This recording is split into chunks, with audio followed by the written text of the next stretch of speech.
Oi, pessoal. Bom dia a todos. Bom dia, bom dia, bom dia. Aqui é Danilo Braque, da Braque Law.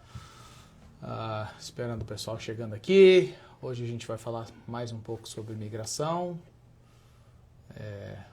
Bom dia quem está chegando. 10 horas da manhã, sexta-feira. A gente vai bater um papo aqui sobre imigração. Enquanto vocês vão chegando aí, se alguém tiver alguma pergunta, já coloca aqui que a Cris está aqui comigo e ela vai poder passar a pergunta para mim, para a gente poder responder essas perguntas de imigração, né, essa situação toda. Não estou gostando desse ângulo aqui não, sinceramente tá muito ruim. Vamos, deixa eu virar para cá, porque vou falar para você. Tá muito feio lá. A porta lá tava feia pra caramba. Agora ficou mais bonita. Não gosto de ter porta atrás de mim, não. Eu sou daqueles que quando eu chego nos lugares eu também não gosto de ter porta atrás de mim, não, sabe? Sinceramente, não gosto não. Entendeu? Eu fico sempre pensando que vai entrar um maluco atrás de mim e o negócio fica feio. Então, enquanto você chegando, bom dia a todos aí, pessoal. Vou limpar meu óculos. Porque quando chega a idade a gente tem que usar óculos, mas aí quando o óculos está sujo, aí não adianta nada, né? Tipo assim, fica meio complicado. Nossa, mas meu óculos está sujo. Dá um negócio desse aqui que eu vou limpando o óculos. Bom dia, Gilvânia. Bom dia, pessoal que está chegando aqui. Tô vendo o Anderson aqui. Quem mais que eu perdi aqui? Letícia. Bom dia, isso. Edilane chegou aqui. Cláudia. Bom dia, pessoal. Ana Paula, tudo bem com vocês? Pois é, se vocês tiverem alguma pergunta, a gente tem um monte de pergunta aqui para responder hoje, mas se você tiver alguma pergunta que você quiser mandar, você pode colocar aí no chat aí mesmo e a Cris vai passar a pergunta para mim, tá bom? Então, nossa, fala de um óculos difícil de limpar, eu não sei se é o óculos que é difícil de limpar ou se é eu que não sei limpar, mas beleza. Aí, ó, agora eu consigo enxergar. Legal pra caramba. Ok, beleza. Eu vou colocar aqui o escritório, o número do escritório, né? Para você que precisa entrar em contato para fazer uma consulta. Então, coloquei aqui e agora eu vou pin esse negócio. Como é que faz? Aqui, beleza. Pronto, beleza. Ok. Bom dia, pessoal. Sextou. Complicado, sexta-feira, hoje é que dia? Hoje é 2 de maio, 2 de maio, nossa, é aniversário da minha filha, já mandei um feliz aniversário para ela hoje de manhã, né, minha filha tá fazendo, eu perdi a conta, já não sei mais não, mas ela já tá adulta, eu tive com ela semana passada, a Lauren, né, então um beijo enorme para Lauren, minha filha. Deus abençoe ela grandemente. Bem-vindos aqui o pessoal que está chegando. Estou vendo o Marco chegou, Debbie chegou, Michele chegou. Estou vendo aqui o pessoal. Bom dia para vocês. Né? Deus abençoe todos vocês. A gente vai começar então a responder algumas perguntas. Vocês sabem que eu sou Danilo Braque, da Braque Law. Nós temos escritórios em Lowell, em Framingham, em Orlando. Nós também atendemos no Rio de Janeiro. A gente trabalha principalmente com leis de imigração americanas, mas também atendemos casos criminais, atendemos casos de acidentes de carro, acidentes de trabalho, atendemos casos de família, né? E além de atender também casos no Brasil, né? Se você tem casos civis no Brasil que você precisa de auxílio, nós também atendemos, nós temos várias parcerias. Se tem uma homologação de divórcio que você precisa fazer, algum registro que você precisa fazer, alguma coisa assim, contratos e tudo mais, representação geral, você pode sempre entrar em contato com a Braque Law e a gente vai te auxiliar no que a gente puder, falou? Então, hoje a gente vai falar especificamente sobre imigração, né? O que está acontecendo por aí. Hoje de manhã eu tive uma entrevista bem legal com o Beto Moraes. O Beto falou que ia entrar, eu não vi ele entrando até agora, né? Então eu não vou falar sobre aquele jogadorzinho ralé que ele fica chamando que é o melhor do Brasil, que na minha opinião é um bom jogador, mas não é o melhor do Brasil, de longe. Em todo caso, eu falei que eu falaria sobre o jogador e não vou falar porque ele não entrou, o Beto Moraes, da Rádio Manchete USA. Vocês sabem que eu faço uma entrevista com o Beto Moraes toda terça e toda sexta de manhã, às 7 horas da manhã. Eu faço também entrevistas nas terças, quartas e sextas com o Eduardo de Eduardo de Oliveira, na Rádio Insuperável. E eu também faço as entrevistas no sábado com o Ronald Faria, né? Faz algum tempo até estou devendo para o Ronald uma entrevista, mas esses últimos 2 meses têm sido muito enrolados, vocês sabem, né? A imigração tem sido complicado. Algumas coisas específicas que têm acontecido. Nós recebemos aí uma notícia hoje de manhã de que o estado de Massachusetts está cortando o orçamento para os programas de auxílio a imigrantes, né? Especificamente, principalmente alguns shelters, alguns hotéis e coisas assim, que estavam sendo usados para abrigar imigrantes. Aqui em Lowell, por exemplo, tem um que tem mais ou menos 400 imigrantes e eles estão cortando o orçamento e aparentemente, a partir do dia 1º de junho, esse pessoal está todo na rua, né? Tá no jornal, saiu no jornal, eu acho que está sendo impresso hoje, a notícia saiu ontem à noite, e isso aí é uma grande infelicidade, né? Fizeram tanto a labúrdia, né, de que os imigrantes podiam vir para cá, que eles iam ajudar e coisa assim, e a gente acabou vendo aí imigrantes dormindo no chão duro do aeroporto de Boston, e aí quando finalmente alguns imigrantes conseguiram um alojamento, que o governo prometeu, agora o governo vai e corta, entendeu? Então, tá complicado, vida de imigrante não é fácil não. Muito processo em corte, né? Nós estamos sabendo. E essa semana nós tivemos algumas vitórias aqui na Braclaw, né, Cris? Tivemos aqui, ontem saiu mais um perdão para uma cliente nossa, que a gente já representa ela há mais ou menos uns 5 ou 6 anos, né? Saiu o perdão dela. Recebemos aqui uns 2 permits de trabalho que estavam bastante atrasados, chegaram também. Tivemos cliente virando cidadã americana, muito legal, que a gente postou aí, você deve ter visto ela tocando o sino, dona Marlene. Então, foi uma semana de muito trabalho, mas tivemos aí uns gatos pingados aí, que foram vitória, né? Graças a Deus. Deus é bom o tempo todo. Então, vamos lá, vamos responder as perguntas de imigração. Novamente, bem-vindos todos aí. Vamos lá. Cris, qual a primeira pergunta? Manda aí. Vamos lá, bom dia. Doutor Danilo, como eu posso viajar de avião se eu não tenho o Real ID agora? Bom, vamos definir o que é o Real ID. Real ID é simplesmente um tipo de identificação que seja reconhecida pelo governo federal.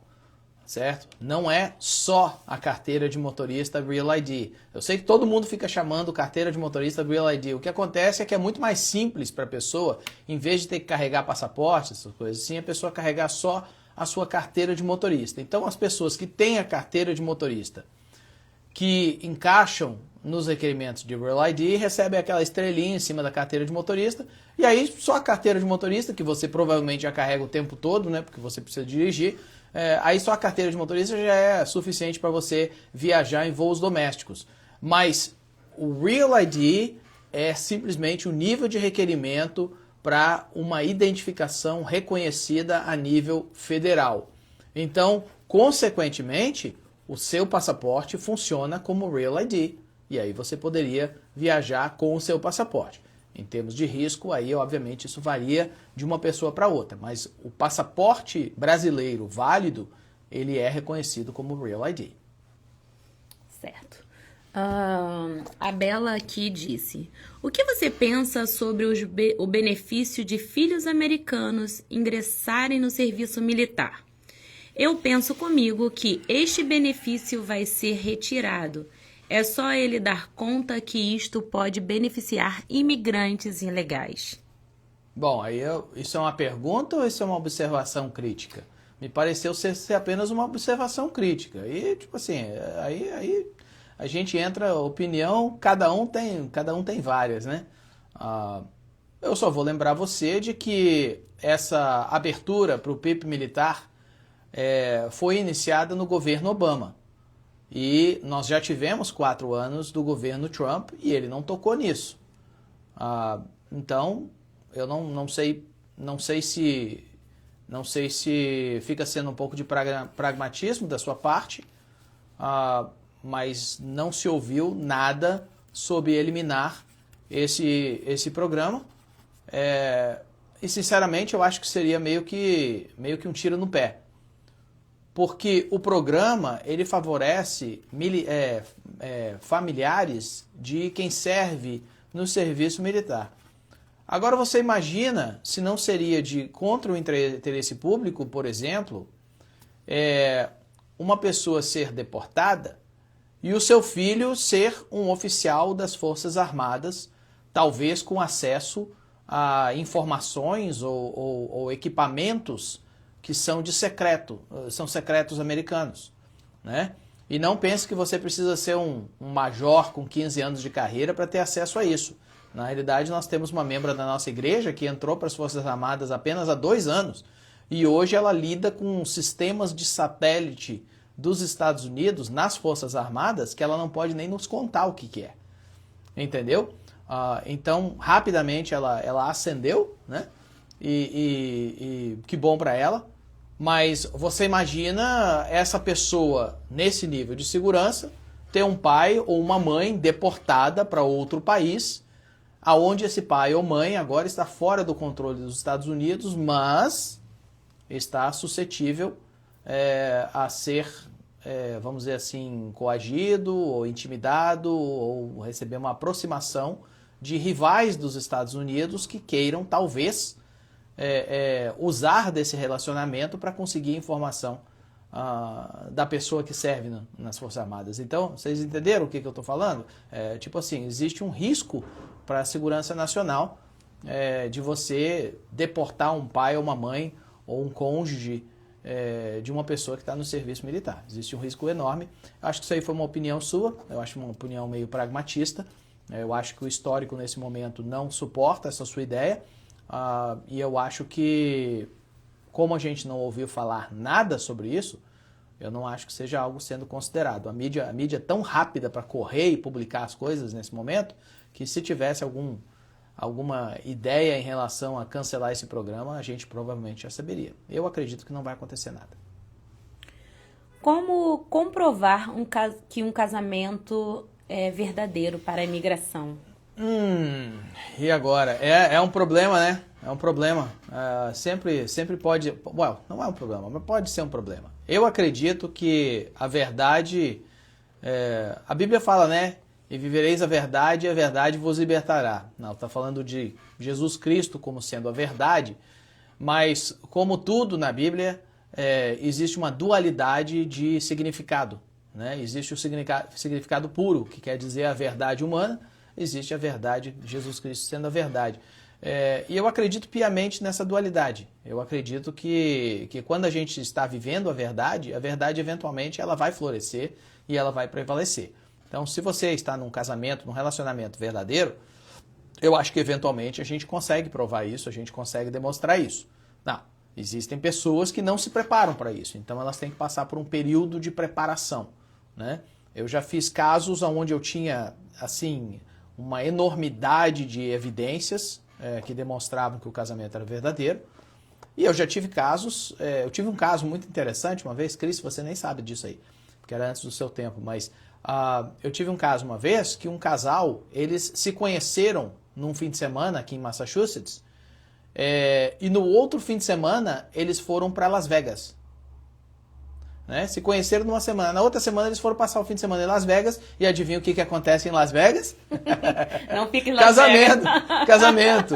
Entendeu? Então, não é verdade que o que acontece em Vegas fica em Vegas, entendeu? Voltaram casados, com uma semana de relacionamento. Como é que você prova o casamento de uma semana de relacionamento? Então, nós trabalhamos com eles aí por uns 2 ou 3 meses para pelo menos ter algumas evidências iniciais de convívio, sabendo que isso iria gerar uma entrevista, que isso iria gerar uma maior análise do governo, né? Submetemos o processo, mas lembre-se, a hora que você aplica, o processo não para ali. Você pode continuar montando um pacote de evidências para no dia da sua entrevista ou num pedido subsequente do governo, você então prover o mesmo.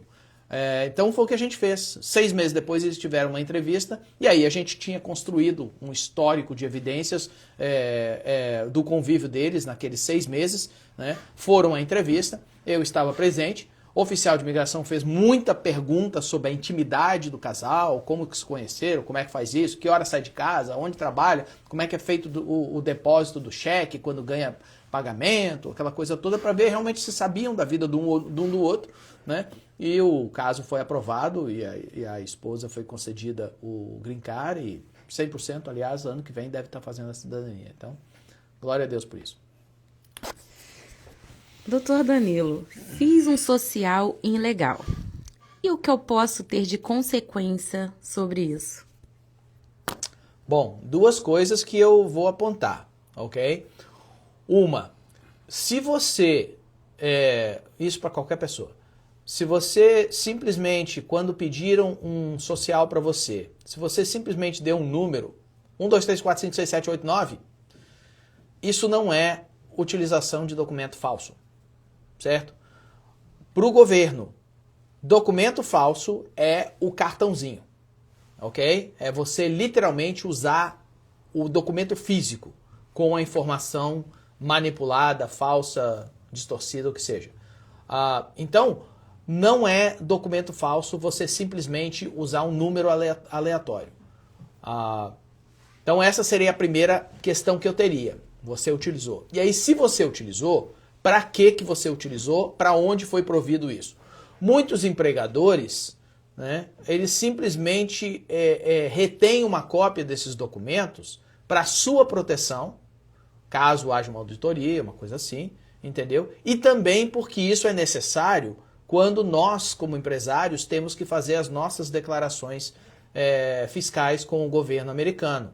A gente não pode simplesmente dizer, o Joãozinho trabalhou para mim e ganhou tanto. Não, eu tenho que ter certas documentações e informações para poder prover isso. E geralmente a gente mantém no arquivo uma cópia do documento. Mas, por exemplo, eu não proveio para o governo a cópia dos documentos dos meus funcionários, porque isso não é requerido. Eu não preciso prover para o governo. Então, a pessoa me dá o social dela, ou me dá o IT number dela, o green card dela, o que seja, eu faço uma cópia, aquilo ali é para o meu arquivo. Caso o governo requeira, faz uma auditoria da Backlog, alguma coisa assim, aí eu guardo isso.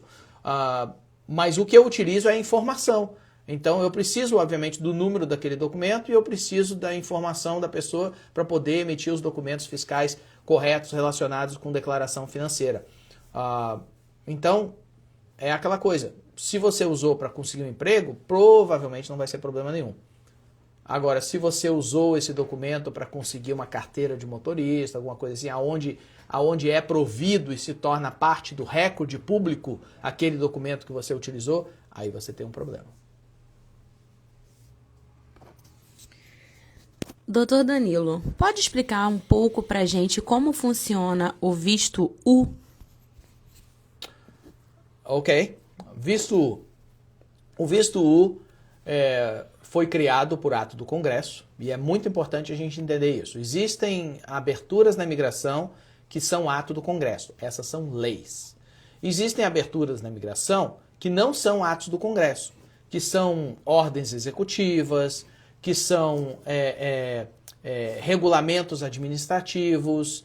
Qual a diferença disso tudo? Quando o Congresso passa alguma coisa, é lei. Quando o presidente ordena alguma coisa, é ordem executiva. Quando, por exemplo, no caso do DACA, não foi nenhuma ordem executiva, foi uma criação regulamentar da administração. A gente até fala muito errado, porque fala o Obama. Na realidade não foi o Obama, foi a secretária Napolitano. Ela era secretária de segurança, foi ela que, através do memorando, criou o DACA. Não. Obviamente que foi uma ideia, foi direcionado, foi iniciado pelo presidente Obama. Ninguém está tentando tirar o crédito. Mas existem, obviamente, trâmites legais que envolvem como que isso é criado, de onde que vem, e a gente, às vezes, utiliza a verbalização incorreta para isso. Então, o visto U, primeiro de tudo, é um visto que foi criado por legislação do Congresso, é parte do Ato Nacional de Imigração. Visto U é especificamente concedido para pessoas que são vítimas de crimes violentos, ok? Então, se a pessoa ela foi vítima de um crime de violência, se essa pessoa ela reportou isso, se ela cooperou com as autoridades para o indiciamento e o processamento do agressor, do réu, da pessoa que cometeu o ato, ela pode requerer que o governo emita para ela um visto U, né? O visto U ele é bastante interessante também porque ele é um visto paralelo a várias situações de status. Por exemplo, você pode obter um visto U mesmo tendo uma ordem de deportação. Você pode obter o visto U vamos dizer assim, corre por fora da situação imigratória. Você pode, interessante do visto U, depois que você tem o visto U, você pode aplicar para o Green Card. O visto U leva para o Green Card. Outra coisa do visto U, quando você ganha um visto U, os seus derivativos, né, os seus dependentes também podem receber visto U. Obviamente, você como peticionante recebe o visto U1, seu cônjuge recebe visto U2, seus filhos menores de idade, menores de 21 anos de idade, podem receber o visto U3. E a última coisa que eu vou te dizer, o interessante desse visto é que se você ganha visto U, por exemplo, vamos dizer que você tem um filho menor de idade no Brasil, você pode requerer que seja emitido o visto U3 para ele lá no Brasil e ele pode então se reunificar com a família aqui nos Estados Unidos com esse status legal. Não, obviamente se torna mais técnico se a pessoa tem ordem de deportação, porque aí depois tem que resolver o problema da Corte de Imigração antes de aplicar para o Green Card e tudo mais, mas o visto U ele é especificamente para pessoas que são vítimas de crimes de violência. Às vezes cruza com o VAWA, né? O VAWA muitas vezes, que é o Violence Against Women Act, às vezes cruza com o visto U. Então, em algumas vezes, você pede o visto U através de um VAWA. E às vezes é uma coisa completamente separada. Por exemplo, recentemente, um rapaz ganhou o visto U porque ele foi assaltado num estacionamento e o cara enfiou uma faca nele. Entendeu? E aí, como obviamente ele reportou para as autoridades, fez reconhecimento e testemunhou em corte, né? Conseguiu aplicar para o visto U e recebeu o visto U. Uma das complicações atuais do visto U é que acontece que para poder aplicar requer uma certificação de um dos órgãos que participaram do processo criminal. Então você vai precisar uma certificação assinada seja pelo policial que investigou o incidente, seja pelo chefe de polícia ou alguém da delegacia de polícia com autorização para isso, seja do promotor ou do juiz. Um desses aí vão precisar assinar essa certificação e aí então você pode aplicar para o visto U. Doutor Danilo, quando a gente der entrada por casamento, a gente tem que ir ao Brasil? Bom, quando você der entrada pro casamento, porque eu já sou casado, tá bom? Então, vamos estabelecer isso aí, pessoal. Eu sou casado, bem casado. Tia Kenny é baixinha, mas ela é braba, tá? Só pra você saber, a patroa é braba. Mas brincadeiras à parte, quando você dá entrada pelo casamento, se você entrou pelo México, 99% de chance que você vai ter que fazer a sua entrevista fora dos Estados Unidos. O que acontece é o seguinte, pessoal, existe uma lei federal que demanda, não vou falar a lei, mas basicamente é o seguinte, se a pessoa entrou pela porta de trás, ela tem que sair para poder reentrar pela porta da frente, ok? Existem algumas exceções, o visto U é um deles, VAWA é outro, asilo é outro, entendeu? O que a gente falou mais cedo sobre a possibilidade de quem está no serviço militar fazer o requerimento do PIP militar para os seus familiares, isso também passa por cima desse requerimento de ter que sair porque entrou pela porta de trás e aí entrar novamente, ok? Mas são exceções. Na regra, quando você entrou ilegalmente nos Estados Unidos, para você receber o Green Card, mesmo através de um casamento, vai requerer primeiro que você consiga um perdão por essa entrada ilegal, porque a entrada ilegal nos Estados Unidos, ela acarreta 10 anos de barra. Então, tem que remover essa barra. Se você sair dos Estados Unidos sem remover essa barra, você agora está barrado fora dos Estados Unidos por 10 anos. E essas aplicações, elas podem levar alguns anos. Pode levar aí 2, 3 anos.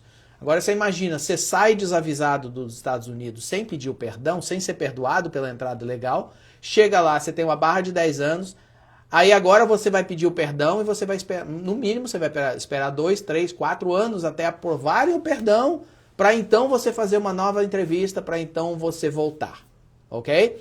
Então, é muito importante que você converse com um advogado de imigração experiente e competente. Eu estresso essas duas palavras porque, infelizmente, na nossa comunidade hoje tem muita gente que é uma de duas coisas, ou às vezes as duas.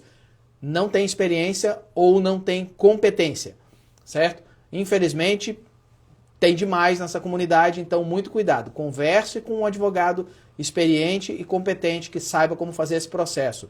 Nesse caso, é contrário da matemática, onde a ordem não altera o fator não altera o resultado, a ordem dos fatores. Pois é, no caso de imigração, a ordem dos fatores altera o resultado, sim, tem que ser bem feito. E você, fazendo da maneira correta, você vai conseguir o seu green card, mesmo tendo que sair para fora do país.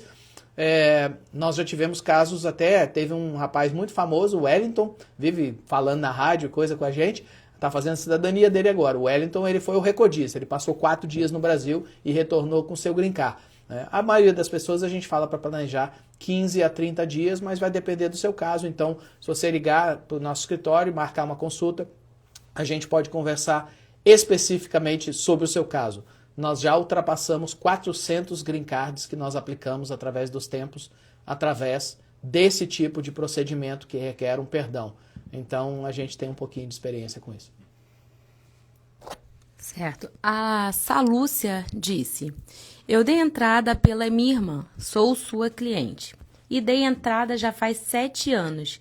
Eu queria saber se realmente eu vou precisar que a minha mãe pague o perdão para mim.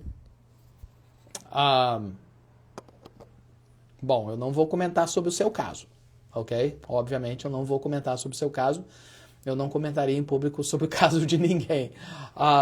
Mas o que eu vou falar é que normalmente funciona do seguinte modo. Mesmo se a pessoa entra com visto, no caso de petição de irmão para irmão, mesmo entrando com visto, se a pessoa tem uma barra, não existe um perdão automático pela estadia ilegal. Então, consequentemente, você vai precisar de um perdão por estar ilegal nos Estados Unidos. Não, um irmão não pode pedir perdão para um irmão. Por isso, deve ter sido comentado para você a possibilidade de uma mãe, porque só mãe, pai ou cônjuge, pelo menos com green card, pode pedir perdão para o seu cônjuge ou para o seu filho. Mãe, pai e cônjuge podem pedir perdão. Filho não pode pedir perdão para pai, irmão não pode pedir perdão para irmão. Então, a gente às vezes faz um processo de irmão para irmão, e aí no meio do caminho, quando precisa do perdão, então se tem um outro familiar, como por exemplo uma mãe que tem green card, ou um pai que tem green card, aí essa pessoa ela se insere no processo e faz o pedido do perdão e depois a gente termina o processo, certo? Mas especificamente, irmão não pode pedir perdão para irmão e é por isso que às vezes a gente precisa de uma segunda pessoa entrar no meio do processo. São os processos híbridos que a gente fala, né? A gente fala muito sobre processo híbrido. Olha quem chegou. Pessoal, vamos dar uma salva de palmas aqui. Vamos dar um bom dia para ele. Chegou, Beto Moraes. Chegou, atrasou, mas chegou. Tipo assim, chegou na hora do amém, mas chegou. Então, agora eu vou falar. Eu falei para vocês, aquele jogadorzinho lá que até é razoável, né? Mas que o Beto fala que é o melhor do Brasil, é o Arias, né? O Arias, que é o meio campo atacante lá do Fluminense, que de vez em quando faz umas coisas muito boas. Hoje, provavelmente, deve ser o melhor jogador do Fluminense, depois do Fábio, goleiro, né? Mas o Beto fala que é o melhor do Brasil e eu falei que ele não tem ainda para poder vestir as sandálias do Arrascaeta. Na minha opinião, ainda no Brasil é Arrascaeta, Pedro como centroavante, e eu sou muito parcial do Rodrigo Garro do Corinthians, tá? Então, essa é a parte do futebol aí, saudações pro Beto Moraes.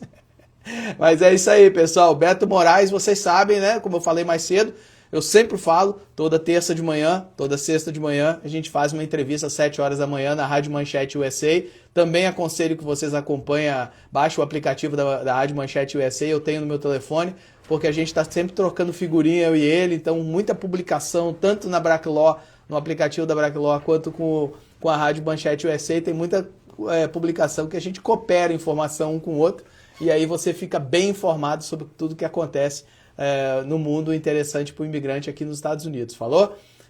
Então, abração, Beto, Deus te abençoe sempre, saudações, saudações do Arias para você, saudações do Pedro, melhor centroavante do Brasil para você. Vamos lá, próxima pergunta. Doutor Danilo, posso trabalhar com Work Permit mesmo com processo de asilo negado? Bom,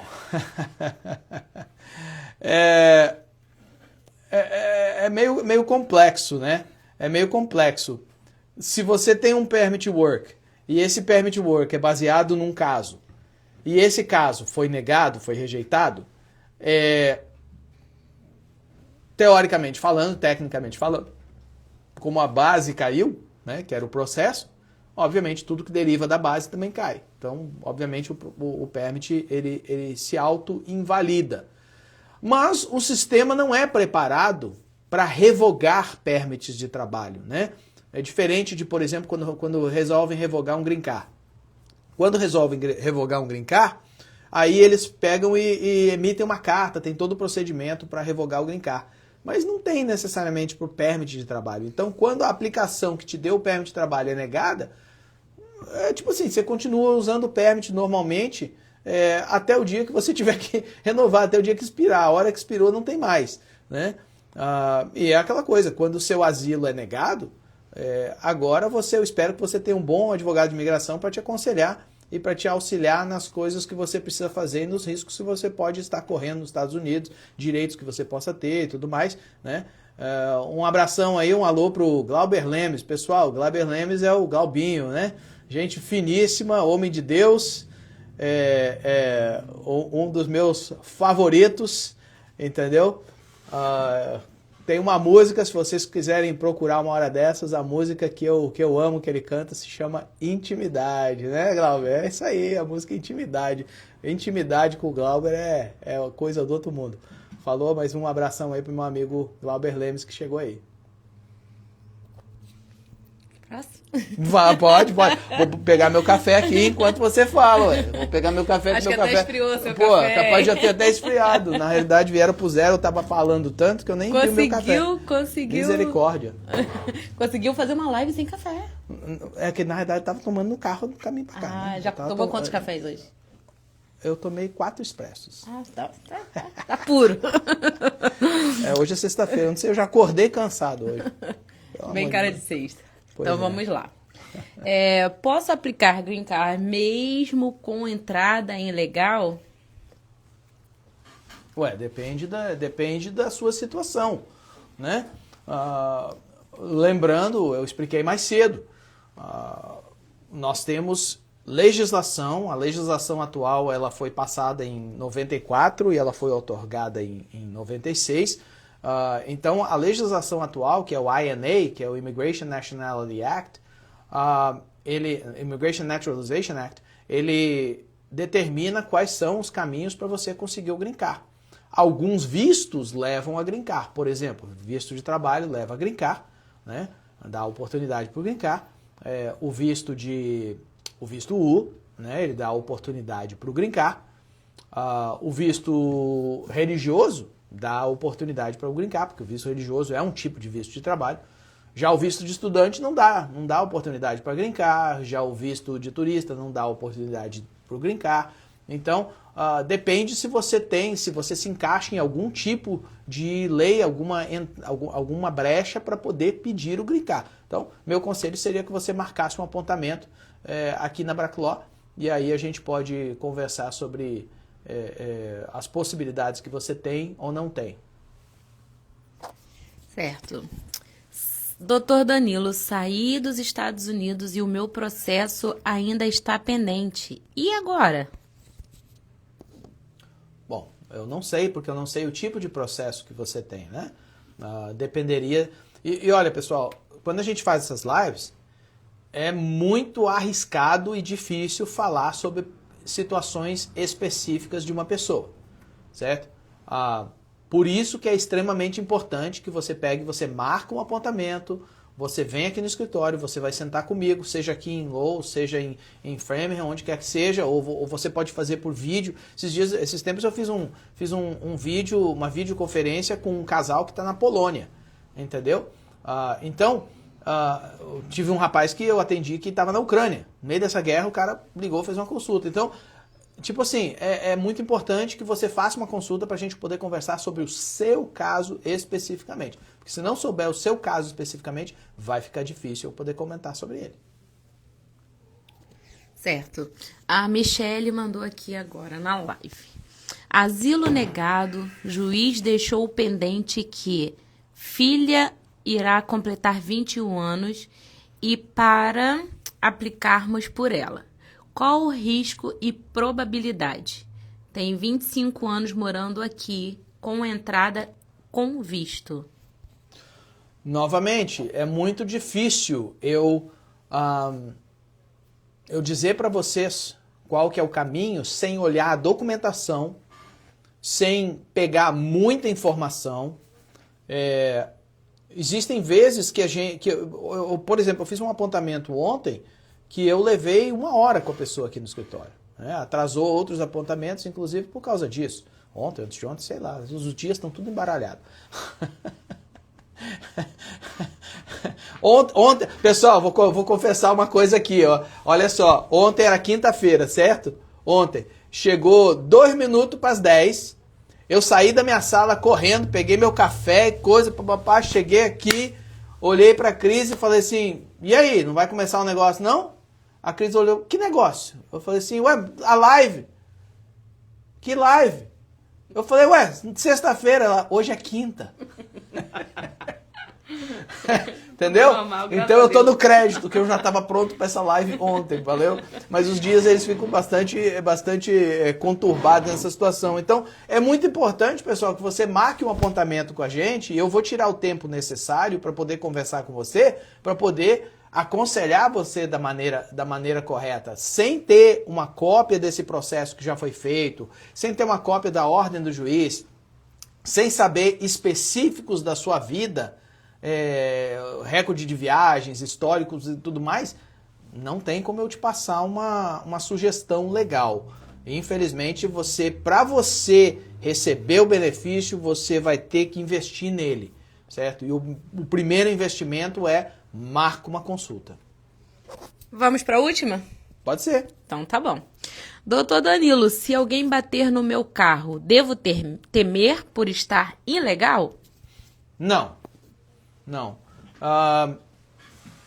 Se alguém bater no seu carro, você é vítima, certo?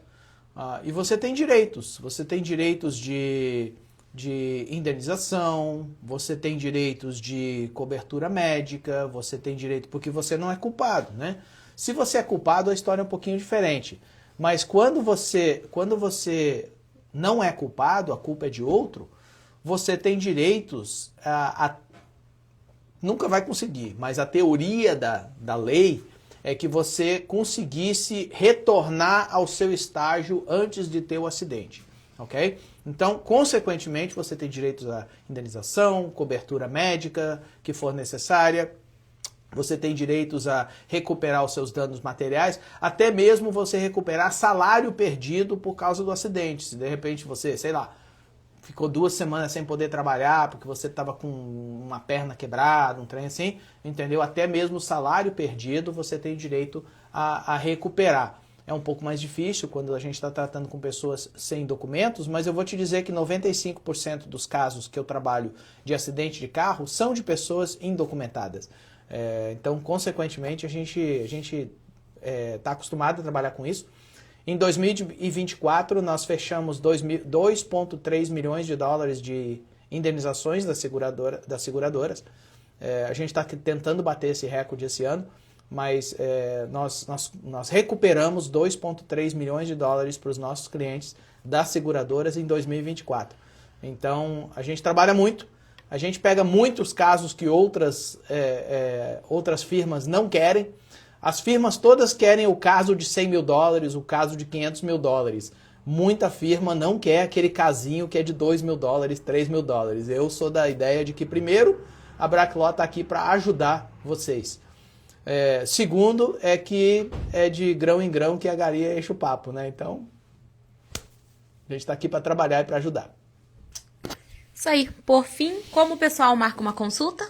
Então, é só ligar nesse númerozinho aí, 978-453-7225, que está na sua tela. Você pode ligar para esse número, você pode marcar uma consulta. Você provavelmente, 90% do tempo, quando você ligar aqui, você vai falar com a Cris. Sim. Mas também tem o Rafa, né? O Rafa é fluminense, então só cuidado, entendeu? Porque o cara é lá da Baixada, né? Então o Rafa é meio complicado, então cuidado, né? Para marcar com ele. Tem a Ana, tem a Júnia, entendeu? Tem todo o pessoal aí que você pode marcar. Nós separamos, né? Nós temos o departamento que trata com imigração e assuntos de família, e tem o departamento que trata com assuntos de carro. Se for acidente de carro, você vai falar com a Evelyn, você vai falar com a Ana Júlia, ou você vai falar com a Amanda. Mas sou eu que lido com todos os casos. Você pode também mandar um e-mail para info@braclaw.com. Você pode entrar no nosso website, braclaw.com, ou você pode baixar o nosso aplicativo. Se você baixar o nosso aplicativo, lá no aplicativo tem uma opção para você marcar uma mini consulta. E você, por exemplo, faz uma pergunta simples. Tem gente, por exemplo, que às vezes, eu não quero marcar uma consulta só para perguntar, por exemplo, se eu entrei pelo México, meu irmão pode me legalizar? Entendeu? Então, às vezes essa é a única pergunta da pessoa. Ou então, eu casei, mas o meu marido tem green card e não fez cidadania ainda. Ele pode me legalizar? Então, às vezes a pessoa quer essa pergunta antes de marcar uma consulta. Beleza, a gente tem a mini consulta através do nosso aplicativo. Você entra lá, você registra, entendeu? Você paga um sinalzinho lá que é só para custear, que na realidade vai para as obras de caridade. E aí você pode falar com o nosso staff. E se o seu caso for um caso que propicia, que substancia a gente pegar e marcar um apontamento, aí você vai ser recomendado a marcar um apontamento, certo? O que mais? Esses são os modos, né? E, obviamente você sempre pode mandar mensagem aqui, um direct, e aí o nosso pessoal vai direcionar você também para poder marcar um apontamento. Mas baixa o nosso aplicativo aí, que é importante. É isso. Sexta-feira estamos de volta? Sextou. Graças a Deus. Sexta-feira a gente vai estar de volta. Eu tenho alguns assuntos que eu estou meio que cogitando fazer lives e vídeos aqui. Então, pessoal, se você não é assinado, você não é subscribe aqui, registrado com o nosso canal, faz isso agora, registra lá, porque aí quando eu fizer live, você recebe a notificação de que a gente está entrando live e você vai poder assistir. E eu acho que hoje eu não vou, dificilmente hoje vai fazer alguma coisa, mas provavelmente segunda ou terça eu devo fazer uma nova live explicando algumas coisas específicas de imigração que estão acontecendo. Eu ainda estou tentando obter algum pouco de informação, mas vídeos passados onde eu falei que a coisa não era tão horrorosa como está sendo parecida na internet, eu continuo mantendo isso. Os números mostram isso, as indicações mostram isso, as notícias mostram isso. É aquela coisa. Eu estive na Flórida por uma semana. Sabe quantos oficiais de imigração eu vi? Nenhum. Então, não é que não estejam acontecendo, mas não é no nível que todo mundo pensa que a bruxa está solta. A bruxa não está solta, ok? Estão fazendo apreensões específicas. E a gente vai falar mais sobre isso semana que vem, mas se você quiser assistir alguns dos nossos vídeos passados sobre isso, eu continuo mantendo tudo aquilo que eu falei, eu não mudei de ideia sobre nada. Um abraço, Deus abençoe todos e até a próxima, se Deus permitir. Vamos ver? Até!